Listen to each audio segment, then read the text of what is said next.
તો આગળ સમાચારમાં વાત કરીએ તો સમાચાર સામે આવી રહ્યા છે। મહત્વપૂર્ણ સમાચાર પ્રાપ્ત થયા છે। રાજ્યમાં આ વખતે ઘઉંનું બમ્પર ઉત્પાદન થશે, જેમાં 2 લાખ મેટ્રિક ટન ઘઉં ખરીદવાની જાહેરાત કરવામાં આવી છે।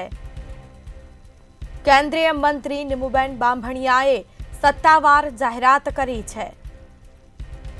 ગુજરાતના અધિકારીઓ સાથે વર્ચ્યુઅલ બેઠક યોજી હતી।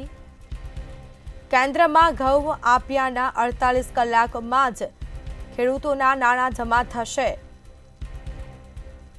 પડધરી ખાતે ખરીદી ઘઉં કેન્દ્રનો વિધિવત પ્રારંભ કરાવ્યો છે। આ વર્ષે અંદાજિત 42 લાખ મેટ્રિક ટન ઘઉંના ઉત્પાદનની શક્યતાઓ પણ વ્યક્ત કરવામાં આવી। સરકાર દ્વારા ખેડૂતો પાસેથી ટેકાના ભાવે ઘઉં ખરીદી કરાશે।